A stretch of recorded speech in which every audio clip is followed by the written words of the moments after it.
Добро вечер во емисијата 360 степени на Алсат. Во ова прво наше издание по празничната пауза ќе гледате. Колку борбата против корупцијата на вистина е приоритет за владата откако во просториите ветувани на антикорупцијска се всели Министерството на Артан Груби. Не се работи сега дали е комисијата како комисија, ние како луѓе, него дали борбата против корупција е на државно ниво како приоритет. Впишување на Охридскиот регион на листата на наследства во опасност не е катастрофично сценарио, смета министерката за култура и се повикува на искуства на УНЕСКО. Впишувањето на некое добро или регион на листата на опасност се покажало како ефикасно, бидејќи поттикнало многу побрза акција за заштита. На излезот на Кочанската котлина, Брегалница се среќава со ризовите полиња. Водата во последно време е побистра. Китанова успеа да улови вардарска штипалка, но бидејќи ретко се среќава, реши да ја врати во водата. Упадот во Капитол Хил на 6 јануари изаведе два големи удара на светската демократија. Вториот, затскриен удар, беа одлуките на Facebook и на Twitter да ги замолчат профилите на Доналд Трамп. Испрати една многу, да речеме, негативна порака, во смисла на ние сме многу моќни, никој не може да не контролира нас. Ние ќе правиме онака како што одлучуваме. Дали ова ви го ветија како награда затоа што му помогнавте на Груевски да добие азил и дали Мицковски исполнува ветување на Груевски кон вас? Не. Сигурен сте? 100%. Саботажа. Следете не со историите, ќе се вратиме по блокот реклами.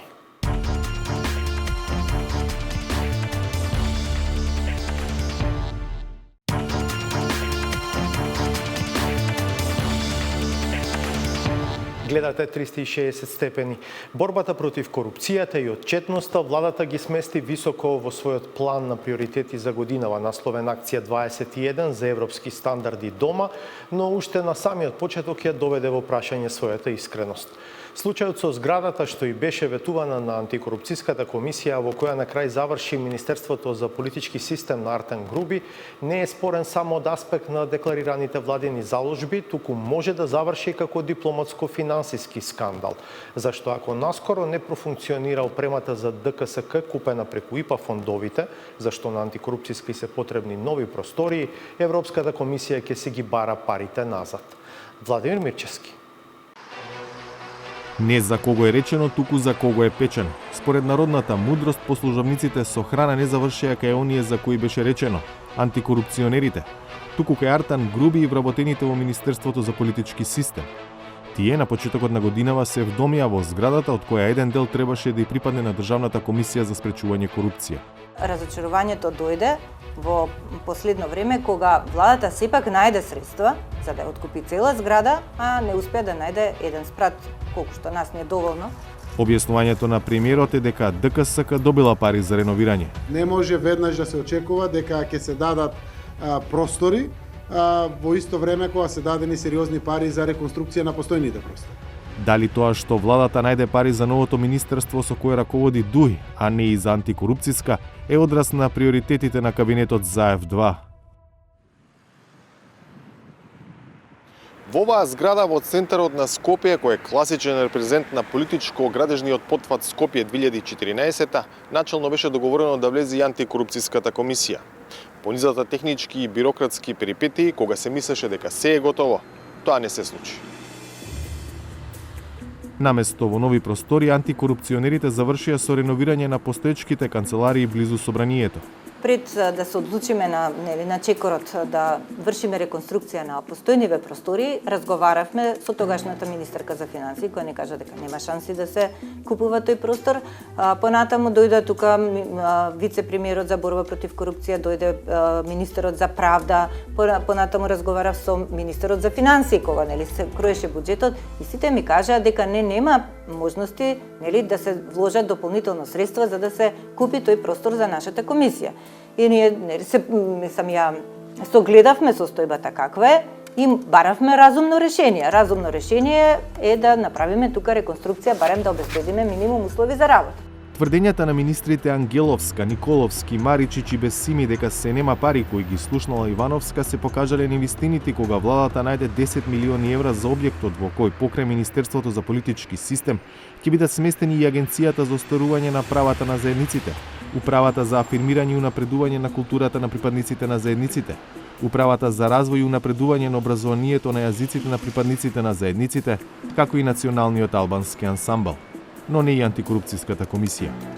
Овој простор е благодарение на можноста да самата влада, министрите под раководство на првиот потпредседател на владата, од голем дел од заштедените средства уплати 620 милиони денари, тоа се 10 милиони евра, на јавното акционерското друштво за стамбен и деловен простор, за да ја откупи зградата која што го врати кредитот. Значи државата си врати кредит со овие пари, при тоа доби едно ново министерство ваков простор, кој што е во прогрес и треба да се развива во една мултиетничка и мултикултурна средина како што е Република Северна Македонија, а таква работа да направите за било која друга институција е невозможно, заради тоа што невозможна е оправданоста на парите да може да се пренесат на ПУИК, а ПУИК да го врати кредитот кој што го има према банките, каде што должи. Разочарување буквално доживеавме кога видовме дека сепак има пари и дека не сме ние приоритет. Не се работи сега дали е комисијата како комисија, ние како луѓе, него дали борбата против корупција е на државно ниво како приоритет. Тука паѓа државата на испит. 360 степени побара до објаснување од вице-премиерот задолжен за справување со корупција Љупчо Николовски. Дали тоа што извиси антикорупционерите е показател за важноста што ја придава владата на оваа тема. Владата не се откажува и понатаму е силно ангажирана да се најдат соодветни простории за ДКСК. Во моментов се разгледуваат неколку опции и штом се одлучи, јавноста ќе биде известена. Борбата против корупцијата и криминалот е меѓу клучните приоритети во владината рамка Акција 21 Европски стандарди дома, поточно втор по ред приоритет за оваа 2021 година. Ни одговори од кабинетот на вице-премиерот Николовски. Во приказната свој интерес има и Европската Унија. ЕУ од ИПА програмата за 2013 година на 9 институции им донирала компјутерска и серверска опрема вредна речиси 2,4 милиони евра. Целта била да се мрежат државните органи надлежни за справување со корупцијата и криминалот, меѓу кои и антикорупцијската комисија. ДКСК чекаше нови простории за опремата да може да ја стави во функција. Оваа опрема беше дел и од изборот на примерок на ревизорите кои што се одговорни да вршат ревизија на ИПА проектите и таму е нотирано дека тој хардвер не е во функција, онака како за која бил и наменет, односно додаден. И тоа е веќе сериозна работа. По тоа може да има и финансиски последици државата. Тој хардвер сега каде се наоѓа физички? Во Министерството за правда. И оперативен е или делумно работи? Па делумно работи, го вклучија минатата година кон крајот на годината, затоа што тоа беше еден од роковите кои што ги постави Европската комисија. Јас искрено лично се прашувам зошто, ако опремата е добиена во март 2018 година, зошто тој хардвер не бил веднаш вклучен од тамо, од IT центарот на Министерството за правда? Од Европската Унија за 360 степени велат дека били информирани од и со предстојната реконструкција на просториите на ДКСК ќе се обезбеди сервер сала во која конечно ќе се смести донираната опрема. Во делегацијата на Унијата прашавме и што ако IT опремата не биде оперативна до 31 март, што се смета за неформален краен рок. Ако до затворањето на ИПА програмата за 2013 опремата не се користи за наменетите цели, тогаш земјата ќе мора да ги врати парите на Европската комисија, одговори од делегацијата на Европската Унија. Прашани за коментар за тоа што наместо антикорупцијска ветените простории ги добија други институции, од делегацијата на Унијата велат. Од владата зависи каде ќе бидат сместени министерствата и јавните институции. Владата треба да осигура дека антикорупцијската комисија има соодветни простории. Во членот 17 од нашиот закон наведени се сите надлежности кои што треба да ги исполни оваа комисија, а од друга страна не се обезбедени условите за тоа да го направи, затоа што имате уште еден член кој што кажува дека ние треба да сме електронски поврзани со институции, значи тука се подразбира брза размена на податоци, тоа не е овозможено. Значи, ако сакате да угушите некоја институција, тогаш ќе ја оптеретите со многу надлежности и обврски, а од друга страна ќе ја оневозможите тоа да го работи, на тој начин така изгледа дека е неефикасна. Иако Ние не се откажуваме, напротив, ова ни е нас уште повеќе мотивација да продолжиме по патот професионален како што сме почнале, така што можеби малце ќе бидеме побавни, меѓутоа ќе ја постигнеме целта. Пред една недела ДКСК распиша тендер за софтвер за електронско поврзување со други институции за изработка на регистар на избрани и именувани функционери. Набавката е проценета на околу 700.000 евра. Председателката на комисијата најавува и промена во пристапот, при што, за разлика од досега, приоритет треба да имаат крупните риби и предмети. Министерката за култура Ирена Стефовска смета дека не е катастрофично и ако Охридскиот регион заврши на листата на светско наследство на УНЕСКО во опасност, ако тоа поттикне повисока свест и ако ги натера институциите поажурно да ја вршат својата работа. Такво е искуството и на УНЕСКО, вели Стефовска.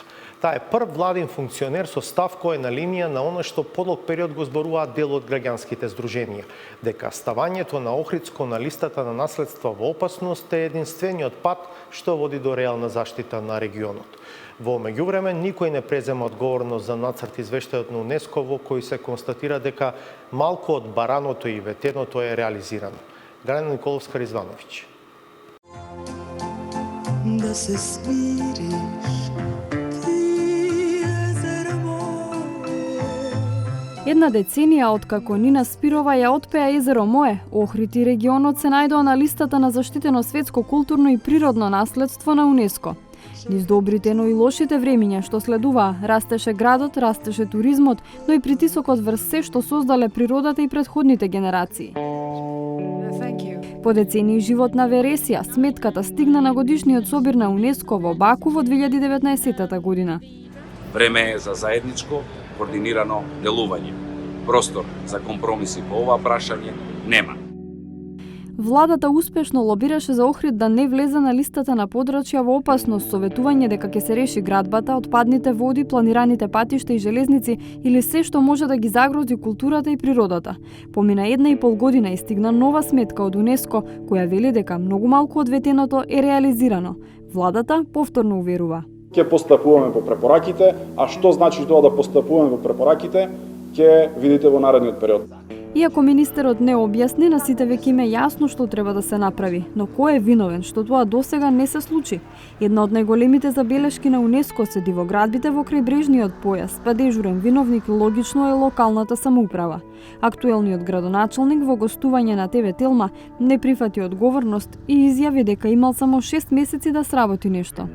Лична одговорност не чувствувам за тоа што сум придонесол и јас и локалната самоуправа за подобрување на состојбите, а не за влошување. Како и да звучи, градоначалникот факт е дека тој сега има задача да урне се што се градело на диво со децении. За целата операција му требаат многу повеќе пари отколку што има или му дава владата. Колку пари сега ви треба за да срушите она што... За целиот процес на отстранување на сите bespravни објекти? Може да 60-70 милиони денари ќе ни треба. Има општината овие пари и можности? Општината ги нема. Сега ние добивме од влада 6 милиони и со тие средства ќе продолжиме, меѓутоа сме во постојана комуникација. Дека му помогнале на Охрид со пари за рушење дивоградби следниот ден, потсети и министерот за транспорт и врски. Притиснат од новинарите за лоцирање одговорност што работата дојде дотаму, Бочварски ја врати топката. Доколку некој нема волја да работи и да ги решава проблемите кои што му се дадени во ингеренција од граѓаните на непосредни избори, тогаш ќе ги превземе сите можни чекори со цел овој статус на Охридскиот регион да не биде загрозен. Овие изјави се само дел од низата која не навестува дека некој ќе презеде политичка или морална одговорност за досегашните грешки пред да се тргне во нивно исправање. Андон Бојаджи од Комисијата за управување со Охридскиот регион и раководител во Националниот парк Галичица вели дека вина има на повеќе места. Дел од институциите не биле доволно посветени, дадените задачи се спроведувале со пропусти, а имало и притисоци врз комисијата. Еден од проблемите беше различни органи во државата, различно ја толкуваа препораката мораториум на градба и мораториум на донесување на урбанистички планови. Се потроши сериозно време што значи зборот мораториум, како да го толкуваме. Општина Охрид имаше мораториум до октомври. Како наближуваше октомври, така почнаа веќе градежни активности, вклучително и во Националниот парк. Ние регистриравме 3 такви, значи од октомври навака, и подготвивме потребната документација во согласно со Законот за заштита на природа и актите кои ги имат установата, пријавивме до надлежните институции, се надевам дека институциите ќе ги превземат мерките кои се во рамките на нивните надлежности. Според Бојаджи, уривањето на дивоградбите и усогласувањето на новите детални урбанистички планови со планот за управување со регионот се најтешките, но се само дел од предизвиците, а сето тоа смета тој вреди. Добивките се многу големи, реклама која со ние ни пари не може да се плати. Значи, има веќе податоци кои потврдуваат дека имаме такво ниво на туристички активности, односно приход од туризам, главно бидејќи регионот е на листата на УНЕСКО. Анкетирањето на особено странските гости за причините, односно мотивите зошто го посетиле регионот, во најголем број случаи се бидејќи е на листата на УНЕСКО. На нацрт извештајот на УНЕСКО, владата реагираше по неколку дена откако премиерот Зоран Заев ги собра надлежните министри. По состанокот имаше само соопштение без оценка кој потврлил и дали од некого ќе се бара одговорност. Индиректно сепак владата си ги призна дупките. Беше договорено владата да преземе итни чекори за стручно кадровско екипирање во најрелевантните институции како што се Завод и музеј Охрид, Управата за заштита на културното наследство, Управата за заштита на животната средина и другите институции во сферата на заштита на животната средина, а истото се очекува да го направат и општините во своите надлежности. За волја на вистината, Присутна на состанокот беше министерката за култура Ирена Стефоска, која е и председателка на Националната комисија за УНЕСКО. За 360 степени таа вели дека секоја институција презала одговорност, но во насока на тоа што итно треба да се спроведе во својот домен. Одговорноста на, така да кажем, на Министерството за култура е зајакнување на професионалниот кадар, на инфраструктурата и логистиката на Музеј, Завод и заштита Охрид. Истото се однесува и за Управата за заштита на културно наследство. Значи, тие се двете клучни институции без кои не може да функционира заштитата на регионот во делот за културното наследство. За активистите од граѓанската иницијатива Охрид СОС, новите задачи не се доволни. Инсистираат на одговорност од сите министри и градоначалници затоа што не е завршена домашната работа. Тие се всушност челниците кои е неопходно да одговараат, вклучително и оние служби кои биле вклучени, како например за урбанистичко планирање во рамки на самите општини, инспекцијскиот надзор, потоа и во министерствата и во општините, бидејќи додека ние не санкционираме активен носител на функција кој го прекршил законот, и не само што го прекршил, кој помага да се носат закони во корист на нечи личен интерес, кој ги изигрува законите, кој бара дупки во законите, ние нема да можеме да работиме во служба на јавниот интерес. Единствениот спас за Охридскиот регион според Велковска е тој да биде ставен на листата на подрачја во опасност. Само така смета таа ќе има вистински притисок и помош од меѓународната заедница. Од една одговорна власт, најмалку што се очекува е таа самата да побарала од меѓународната заедница да биде овој регион ставен на листата на светско наследство во опасност, а не да го користи своето време, енергија, ресурси за да лобира таа фактичка ситуација да се зашминка. Според правилата на УНЕСКО, впишувањето на листата наследства во опасност значи алармирање на меѓународната заедница и охрабрување итна акција заедно со Комитетот за наследство и домашните власти, преку креирање посебна програма со корективни мерки за итна обнова на загрозените вредности. Дополнително се овозможува и итна финансиска помош од Фондот за светско наследство. Министерката Стефоска признава дека ова може би е единствениот спас за Охрид. Искуството на посега на Центарот за светско наследство на УНЕСКО, при УНЕСКО, покажува дека пишувањето на некое добро или регион на листата на опасност се покажало како ефикасно за самото добро, природно и културно, бидејќи потикнало многу побрза акција за заштита. Ако тоа потикне многу повисока свест, ако институциите ги тераат работите согласно правилата, прописите и не се толку бавни во акцијата, Ако институциите пак за санкционирање исто си ја вршат својата работа, тогаш за доброто на Охридскиот регион, ставањето на листа во опасност не е нешто катастрофично. Дека делови на Охрид и на езерото се сменети до непрепознатливост, најдобро гледаат охриѓани. Барем тие што ние ги прашавме, таквиот развој не им се допаѓа. Беше порано нова традиција. Сега нема ништо тоа. Се прави нешто ново.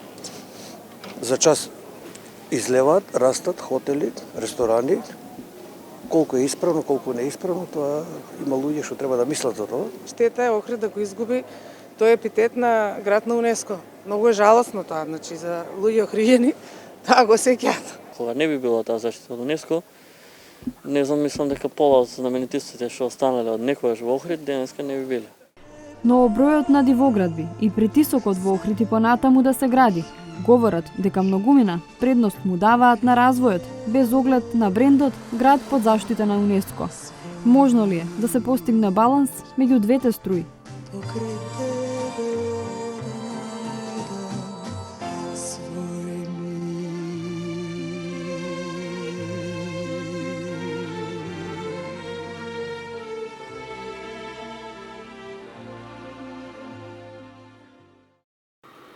Животната средина и грижата за неа не се област со која би можеле многу да се пофалиме како држава и поединци. Но верували или не, има и позитивни примери кои веќе даваат резултати, а опфаќаат цели региони, како што е сливот на реката Брегалница во источниот дел од државава.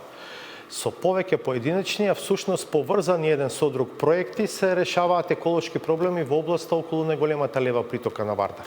Зоран Јовановски има сликата од терен. Чадот од нивите во Кочанско значи една работа. Земјоделците го жнеа леоризот па ја палат сламата, бидејќи не знаат што да прават со неа. Сега последно време нема стока, не се чува, ретко чува, не?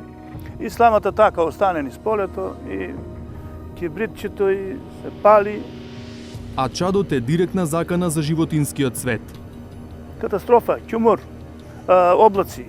Тоа кога ќе почне да говори за еден саат може отиде у теранци огино, пламе. Тоа е опасна работа е тоа. Тоа нема ни животине не остане, ништо не остане. Ни жабче доле не остане, ни имаше и фазани едно време, птици, тоа се горе, се бега. Воздухот и почвата не се единствените под закана во источниот регион. Водата во најголемата лева притока на Вардар, Брегалница, често менува боја. Едно време беше црвена, црна, разни бои имаше и миришеше на стоката и не пиеше. Значи тоа е еден голем проблем кој што сериозно треба да се размисле, бидејќи и сме сведоци дека животинскиот свет се помалку и помалку го има. Сите комунални отпадни води, сите оние индустријски води се влеваат во Брегалница. Од друга страна, земјоделството е доста развиено во овој регион, пестициди се користат интензивно во земјоделството. А навиката да се користат премногу хемикалии е типична и за нивите и за планините. Промена бараат дури и пчеларите. Да секаде се претерува со примената на пестициди, со хемикалии, со некоја страв. Фармерите произведуваат производи со цел да добијат поголема количина, плашејќи се за тоа и неконтролирано ставаат одредени неоргански средства кои штетно влијаат на човекот. Земјата, водата и воздухот во Берово, Пехчево, Делчево, Македонска Каменица, Виница, Кочани и Штип не можат да издржат уште многу долго под притисокот на загадувањето. Но има светло на крајот на тунелот.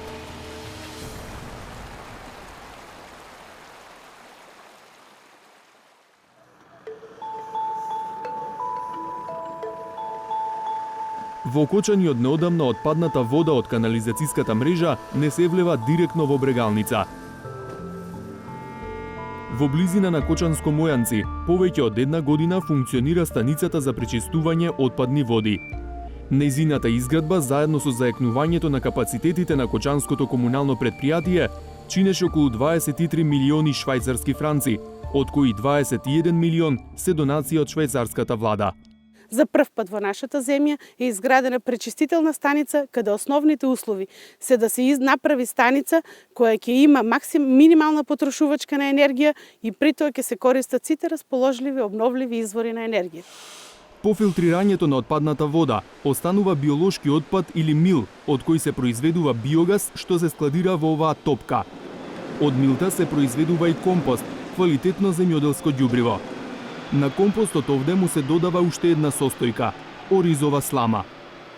Стојче Давидов и Ангел Ангелов се земјоделци од Кочанско кои наместо да ја палат, сламата ја носат во пречистителната станица. За возврат ќе добијат компост кој потоа може да го користат за ѓубрење на посевите. Би препорачал да не ја палат сламата, да почекат малце, еве може и други машини ќе дојдат да избалират сламата, да ја товарат, да донесат у станицата и после да си земат, па дали колку и треба, нека си земат ѓубрини или колку ги следува таму.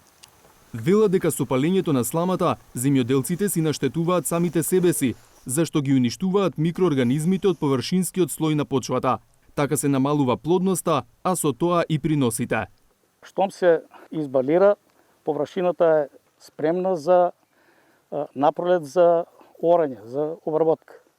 Предноста на сламата што се собира е за да не се пале, затоа што се уништува самата почва за наредните посеви. Квалитетот на произведениот компост е испитан во акредитирани лаборатории и тој ги задоволува стандардите. Во тек е регистрација на компостот, односно запишување на компостот во регистарот на природни ѓубрива во Република Северна Македонија и се очекува дека тој ќе биде достапен за употреба веќе од следната сеидба. Покрај компост и биогаз, овде се произведува и струја. Пречистителната станица има своја фотонапонска централа. Со помош на сончевата светлина се произведува 70% од електричната енергија потребна за функционирање на станицата. На крајот, пречистената вода се испушта во Оризарска река, која се влева во Брегалница.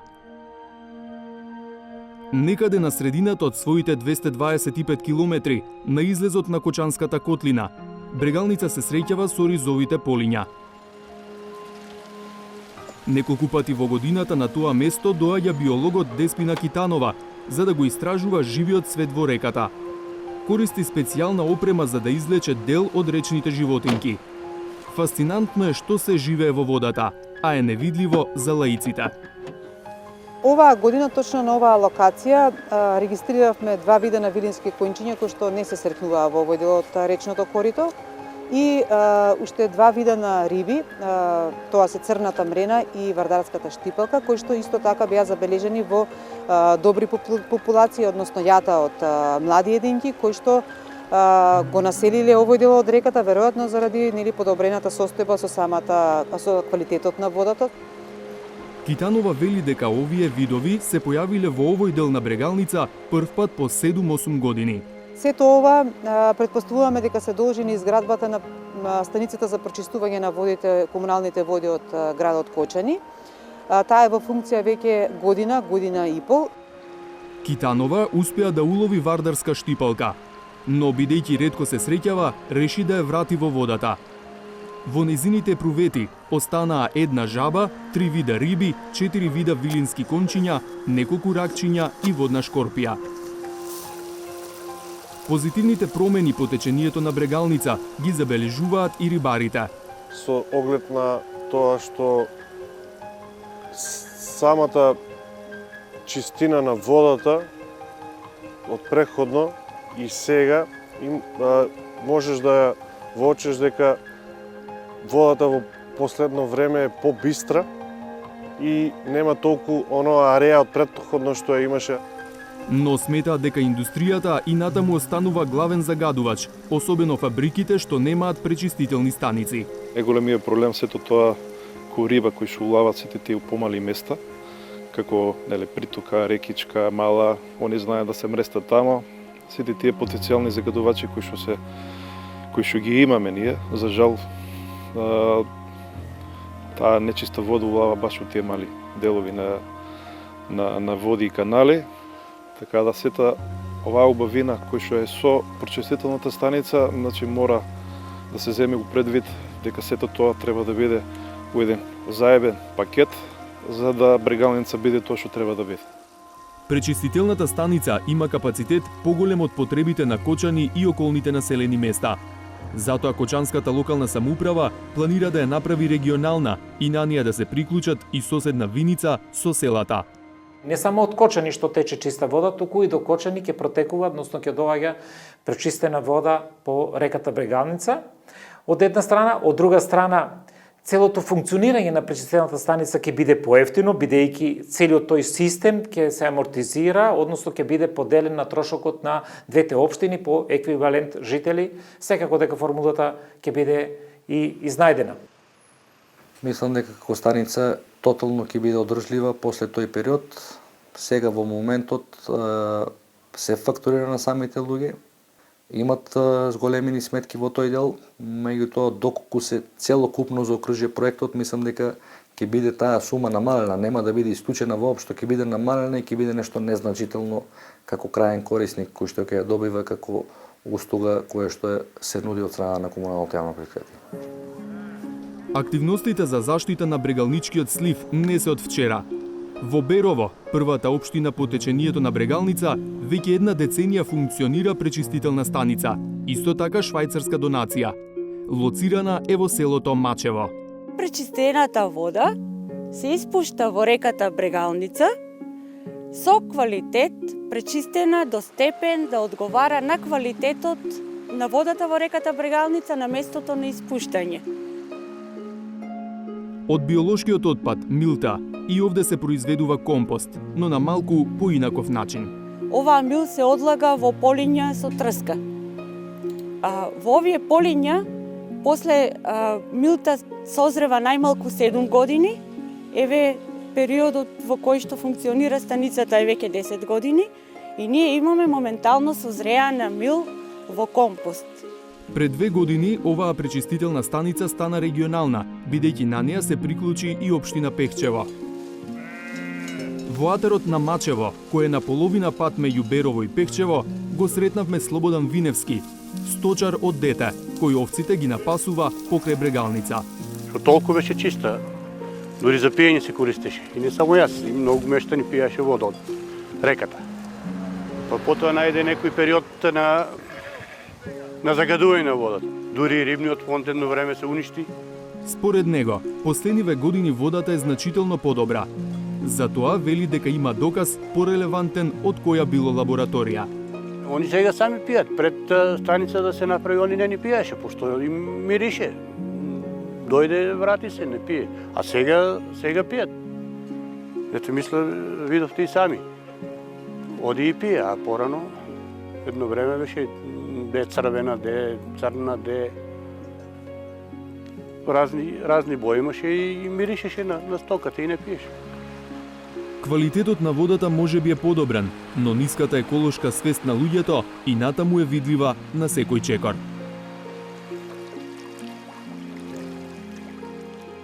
Спасот на Брегалница и квалитетот на воздухот во Кочанско не се единствените проекти за рехабилитација на екосистемот во источниот регион. Во ноември минатата година државата прогласи дел од Досоговските планини за заштитено подрачје од 5-та категорија, со цел заштита на растителната и животинската разновидност и зачувување на природните убавини. А во заштитено подрачје има посебни правила и придобивки при односот меѓу луѓето и природата. Тоа најдобро го знаат пчеларите од Сдруженијето Меден исток. Неговиот претседател Ванчо Кировски произведува мед веќе 3 децении и, иако во зима нема многу работа со пчелите, повремено ги проверува пчелните семејства. Формално постоиме од почетокот на 2018 година и со цел да го промовираме и практикуваме биотехничките методи на производство за разлика од другите конвенционални методи, значи пчелариме на одржлив начин со примена на биотехнички методи без со мала нијанса или со мала доза на користење на органските средства во производството, без при тоа да користиме тешки хемиски средства кои ги загадуваат пчелните производи. Или пчеларите во овој регион се поттикнати да не користат хемикалии и антибиотици, туку природни средства. Истражувањата покажале дека количината на произведен мед е иста, ако за заштита се користат природни биолошки средства. Голем чекор во позитивен правец за зачување на здравјето на луѓето и за зачување на здравјето на пчелите, бидејќи конвенционалните методи, примена на митрас, флувинат, флувоглин, антибиотици, лошо делуваат на пчелното семејство и остават резидуи и резистентност во производите и резистентност на пчелното семејство и на пчелите, бидејќи се намалува нивниот имунитет и отпорност. Меден исток не се обидува да ги промени само навиките во начинот на одгледување на пчелите, туку и перцепцијата на дејноста. 30% од членовите се жени, а 50% млади пчелари, сите со завршена обука на Сдруженијето. Таква обука посетувала Снежана Илиевска, која сега пчелари во Остоговијата кај селото Дулица, во близина на Македонска Каменица. Со пчеларство почнав пред 4 години. Значи почнав да се занимавам со пчеларство, почнувајќи од обуката што ја спроведе програмата за зачувување на природата. Имавме таму значи обука, 18 души од Брегалничкиот регион, имавме обука, со благодарење на таа обука сите добивме по 3 пчелни семејства и од тогаш значи почна и мојата приказа и приказата на останатите. Сега таа има 65 пчелни семејства и важна порака. Медот произведен на еколошки начин е природен, безбеден и квалитетен. Овие активности се дел од програмата за зачувување на природата која се спроведува 8 година со поддршка од Швајцарската агенција за развој и соработка. Целта е да се поддржи државава во зачувувањето на природата и биолошката разновидност преку одржливо користење на природните ресурси.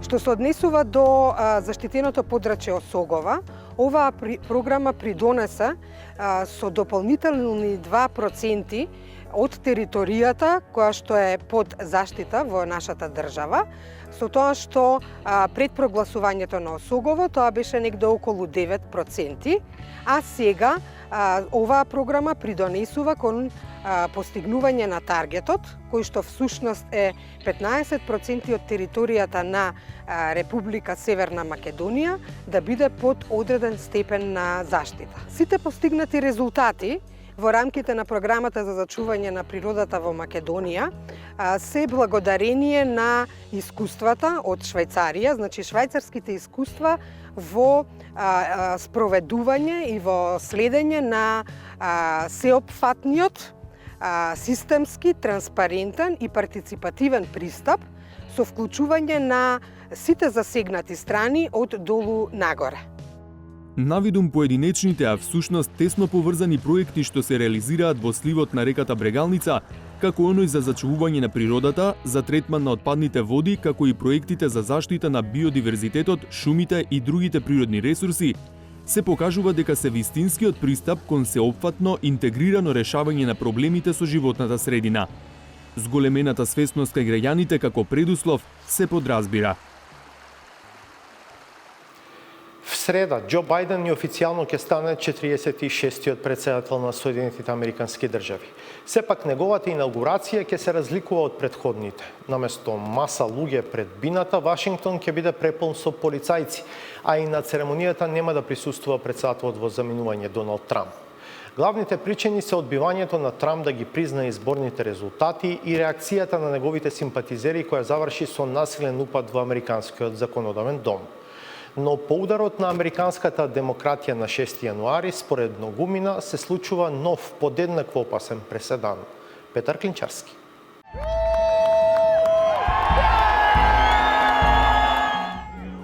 Упадот во Капитол Хил на 6 јануари зададе 2 големи удара на светската демократија. Првиот, очигледниот, беше насилството над законодавниот дом на најмокњата држава на слободниот свет. Вториот, затскриен удар, беа одлуките на Фејсбук и на Твитер да ги замолчат профилите на Доналд Трамп, со што американскиот претседател загуби пристап до 100 милиони следбеници. Објаснувањето на сопственикот на Фејсбук, Марк Закерберг, е дека целта на нивните постапки е заштита на демократијата.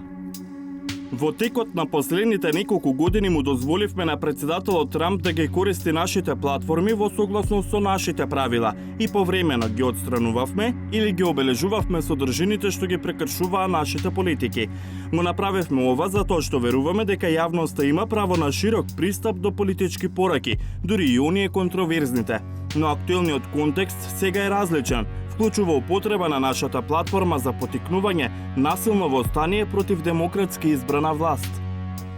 Но чекорот не им се допадна на многумина. Рускиот опозицијски лидер кој неодамна беше жртва на обид за убиство, Алексеј Навални, одговори со повеќе контратези, меѓу кои дека и ако го замените Трамп со Навални во денешната дискусија ќе добиете околу 80% од одговорот на Кремљ на прашањето зошто моето име не смее да се спомене на руските телевизии и зошто не смее да ми биде дозволено да учествувам на избори. Овој преседан ќе биде искористен од противниците на слободата на говорот низ целиот свет, вклучувајќи и Русија. Секогаш кога ќе треба да замолчат некого ќе речат, ова е вообичаена пракса, па и Трамп беше замрзнат на Твитер. Извршниот директор на Твитер, Джек Дорси, се огласи 8 дена по донесувањето на одлуката да го замрзнат Трамп. Според него, компанијата донела правилна одлука, но тој покажа и самокритика по негативните реакции. Верувам дека донесовме правилна одлука за Твитер. Сепак, забраната на еден профил има реални и значителни последици. Иако има јасни и очигледни исклучоци, мислам дека забраната е наш неуспех да промовираме здрава дебата. Неопходноста за преземање вакви чекори поставува преседан кој е опасен. Моќта која една индивидуа или корпорација ја има врз глобалната размена на мислење. Таа мок на корпорациите ја осудија мокни политички тела, меѓу кои Европската комисија, но многу повеќе реакции има на пониско, неполитичко ниво. Домашниот интернет експерт Дарко Булдиовски вели дека проблемот е што отстранувањето на Трамп е направено без јасни правила. Не се повика, односно не постапија врз основа на одлука или законодавна мерка или правна рамка која што е пропишана од самата држава. И на тој начин се ставија над државниот апарат, над државниот систем. Со тоа што испрати една многу, да речеме, негативна порака, во смисол на ние сме многу моќни, никој не може да не контролира нас, ние ќе правиме онака како што одлучуваме. Зад одлуката на технолошките гиганти да го блокираат Трамп, вели Булдиовски, најверојатно лежи и друга причина. Интерпретацијата на тоа е дека да, сега ќе демонстрираме сила, сега ќе можеби сакаме да им се додворуваме на новите власти, затоа што во Америка се под силна закана да ја бидат строго регулирани, односно построго регулирани овие исти сервиси во следниве година-две. Значи, ако сакаа да навистина влијаат на промената на дискурсот, на блокирање на лажните вести што Трамп ги ширеше со неговата армија години наназад, тоа што требаше оваа реакција да биде многу порано. Од фондацијата Метаморфозис, која соработува со Facebook во Северна Македонија, подсетуваат на другата страна на паричката. Програмскиот директор Филип Стојановски вели дека социјалните мрежи се приватен простор во кој нивните корисници се согласуваат на одредени правила на игра. Така, процесот на нечие отстранување е интерен во рамки на самите компании. Имаме ситуација во која што самите технолошки компании се под закана дека ќе бидат сметани како соучесници за содржини кои што некој ги објавува кај нив, а тие имаат можност да ги тргнат или не. Во ситуација кога имаме кршење на уставен поредок, насилство, па дури убиства или обид за убиство, прилично им е јасно на сите дека не се работи само за нешто што е поврзано со слободата на изразување, туку има многу поширок контекст. Метаморфозис во соработка со Facebook започна програма за проверка на факти во земјава за содржини кои се вирални, а неточни, со што може да нанесат општествена штета. Но додава Стојановски, дезинформациите не се бришат и самите организации немаат таква можност. Во основа, кога некој ќе објави дезинформација на Facebook и таа е оценета од страна на проверувачите на факти, лицето, профилот или страницата која што ги има објавено, освен што се гледа и на самата објава, се додава содржина која што вели прочитајте повеќе и слично, тие добиваат и информација во нивниот инбокс, со кој што им се објаснува што се случува. Така што тие имаат можности да се поправат ако утврдат дека сакаат да го сторат тоа. Стојановски додава дека според правилата на партнерството со Facebook не анализираат изјави од политичари или политички партии, но според Булдиовски, барем во САД, една од клучните дебати што се отвораат сега е онаа за одговорноста на социјалните медиуми за содржините кои се наоѓаат на нивните платформи. Процесот отиде до таму што се блокираат цели социјални медиуми. Да не забравяме дека овој период голем дел од поддржувачите на Трамп се почна да се префрлат на други сервиси, кои што можеби ќе им го надокнадат недостатокот на Twitter и на Facebook и така натаму. Меѓутоа, што се случи? Amazon и Google и Apple го блокираа пристапот и на Parler, значи на другиот сервис каде што најчесто најголем дел од поддржувачите на Трамп отидоа да си го најдат нели својот медиум каде што ќе продолжат и понатаму непречено да комуницираат. Така да, таа е дискусијата која што всушност се отвара сега. Колкава е моќта и кој им дава за право во една ваква ситуација да овие сервиси нели одлучат дали таа апликација треба или не треба да постои. Дебатата за моќта и одговорноста и отчетноста на социјалните медиуми започна од САД, но очекувано е да се шири. Еден од најпознатите американски весници Лос Анџелес Таймс веќе ја постави тезата: Трамп е казнет, но зошто немаше реакции при сличните сценарија во Мјанмар, Индија, Шри-Ланка, Филипините, Бразил?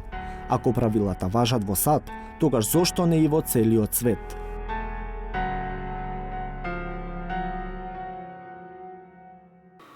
Уште едни реклами, па саботажа.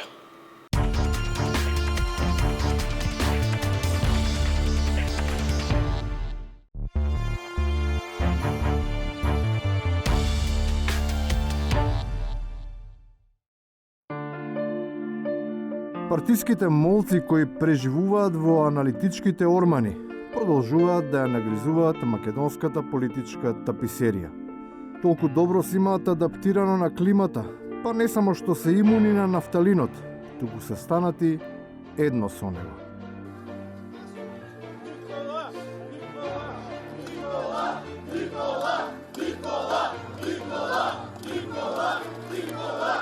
Дали ова ви го ветија како награда затоа што му помогнавте на Груевски да добие азил и дали Мицковски исполнува ветување на Груевски кон вас? Не. Сигурен сте? 100%. Процентот на увереност е во рангот на точноста на политичките анализи на антидискриминаторот на Никола, сега избор на христијан за прв човек на ДИК. Но ваквите дилеми не треба да се отвараат, бидејќи проблематизирањето не само на интегритетот, туку и на професионалноста не се за на телевизија. Само да кажам, ова беше навреда за личноста моја дека не ги вршиме добро работи така натаму и да е така тоа не се кажува, не. Причината зошто тоа секогаш се премолчува се огледа и во фактот дека токму ваквите карактери се прифатливи за сите, па дури и за оние кои натаму упорно тврдат дека квалитетот е единствената единица мерка за функција. Објаснувањето за едногласното прифаќање на неговиот избор, зад кој безпоговорно застана и пратениците на СДСМ, само ја отвара големата, вистинската слика за политичката реалност. Вака луѓето кога гледаат телевизија може ќе се исплашат дека кој знае што се случува, а всушност тоа се заднината на тоа се политички игри. А дека на токму такви игри може да се очекува јавноста да биде сведок на првите наредни избори, говори и исклучителното познавање на духот на народот, за чие поведение и тоа баш на 27 април, актуелниот челник на ДИК имал мощне прецизни очекувања.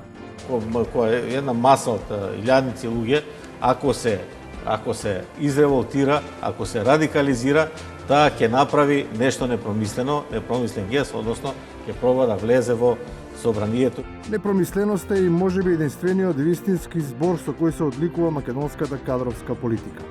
Таа, како што и може да се предвиди, тоа без да се имаат какви било аналитички способности, има особен придонес за реализација на утврдените перспективи на државата. Младите бегаат уште повеќе од државата, наместо да се враќаат, бегаат од државата. И на крајот, кога свеста за општествената улога е на највисоко ниво. Значи треба да заврши ова што јас го нарекувам комедија, треба да се стави крај на овој циркус. На македонската комедија и на циркусот никогаш им нема крај. Дури ниту тогаш, кога воопшто не се смешни. Саботажата и сите други содржини од вечерва се достапни на веб страницата, на YouTube каналот и на нашите акаунти на социјалните мрежи. Следете не и таму. Ќе се видиме повторно в петок од 22. Вие останете на осат и погледнете ги вестите. Пријатно!